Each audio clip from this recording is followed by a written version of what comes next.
welcome to today's video. Today we're going to be talking about scams in the reptile hobby. There are so many of them.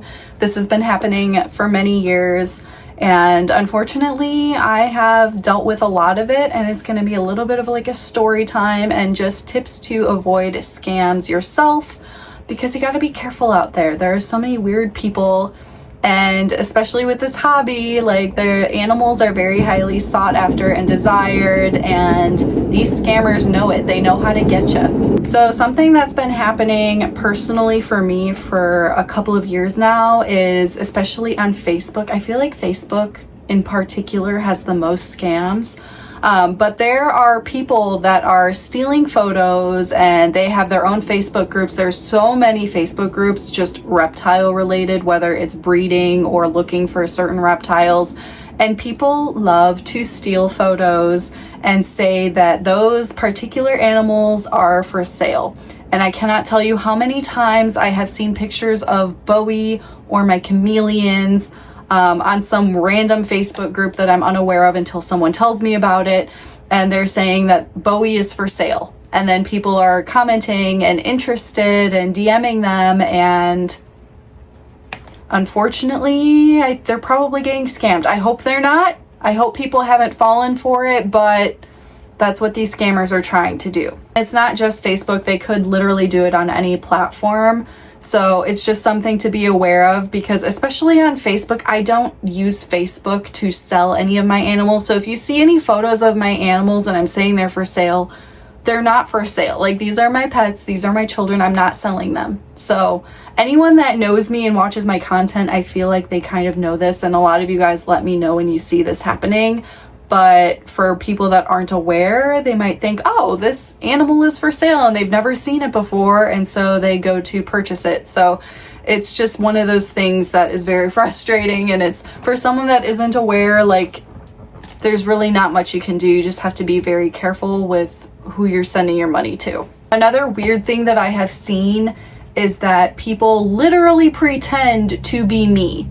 They find like personal pictures of me, and there's this one account that has been up for years that I tried to get it removed, and Facebook won't remove it. They think that it's not violating anything, but it's a photo of like me and a friend, and they pretend to be, I think they have a different name. They don't use my name. They use a different name, but they use my photos, pretend to be me.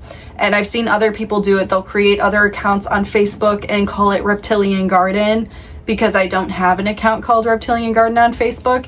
And so they use the name, they use my face, and then again, they're posting my animals and saying that they're selling them. They also steal photos from other people and say that they're selling those too, because they're just scammers. They're just trying to get money wherever they can, and they're going to use whoever's photos to do it, because they're going to assume people don't know the difference. So if you see anything regarding me on Facebook selling animals whatsoever, it is false. It is not me. I don't know why Facebook won't take it down. And I'm sure I'm not the only person this is happening to. I'm sure it's happening to so many others out there. So it's just something to be very careful about. And I want to make it so plain and clear. I'm not selling my animals. That is not me. If you are seeing that, it's so weird that people can literally use my face and my name to try and scam people. It's very upsetting.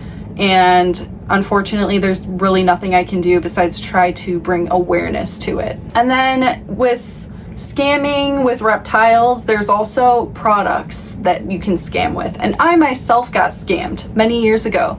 I wanted to upgrade Bowie to a 4x2x2 enclosure, and this was before Zen Habitats was around.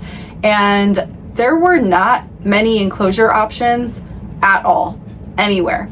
And there was this page on Instagram that was doing a giveaway for an all black 4x2x2 enclosure. And I thought that that was awesome. I don't know who won the giveaway, but I reached out to the seller, and they had like a whole page showing this enclosure, and all these people were entering the giveaway, and it seemed legit to me. And so I reached out, and I wanted to just purchase one because I needed a 4x2 enclosure, and there was not many options all those years ago. So I sent him $400 through PayPal Friends and Family. I waited months, and months, and then this guy ended up ghosting me completely. And yeah, so I got scammed out of $400. Eventually what we did was my boyfriend literally, I don't know how he is, like, he should be in Secret Service or something. Like, he ended up with the tiny little bit of information that I had on this person. He was able to find more information out, like where this person lived and like where his parents lived. And he basically texted him and scared him and like was pretending to be a police officer and was like, we're gonna visit your household at this address if you don't send the payment. It worked. And this guy, he freaked out and he sent me my $400 back. So then I took that $400, went to another Reptile store where they had a 4x2x2 enclosure. It was literally a fully built like 4x2x2, and I just had to like bring it home like that, which was really difficult. But yeah, that was Bowie's enclosure for a couple of years. But the other thing with the scams is if you are trying to purchase a reptile or an enclosure, whatever it is, the issue is if you pay with PayPal friends and family, you're kind of out of luck if you get scammed. Because what happens is you send the money and there's nothing that PayPal can do or your bank to get you that money back. Unless it's through a different form in PayPal. I'm not sure what all of them are. But friends and family is not safe for scams. So if you are sending PayPal friends and family payment to an unknown person for a reptile or an enclosure or literally anything, and you get scammed and you don't get the product and the person ghosts you, there's nothing you can do unless you get my boyfriend to pretend to be a cop and find out everything about them. Not everyone's gonna do that. So yeah, just be aware of that. Be very careful with PayPal friends and family. Do your research if you can, just to make sure you're not getting scammed. If you see something that looks fishy, it most likely is. If you're seeing photos of reptiles with literally different hands holding them, different environments, like it's looking like it's not the same house, it's not the same enclosure, like that's a good idea that these photos have been stolen and this person doesn't actually own all of these animals and it's a scam. If you're seeing influencers' faces being used that you are familiar with, and that's a good reason to just be like, okay, red flag. That would be a good time to reach out to the actual influencer and be like, is this you? And I've had a lot of you guys do that for me and I really appreciate it. They're like, are you doing this? The most recent one, someone was pretending to be me. I think they used the name Reptilian Garden. They had a different photo, but they were pretending to be me and they were selling rattlesnakes. I'm like, no, like I'm not selling rattlesnakes. So there's just weird people out there. You got to be very careful.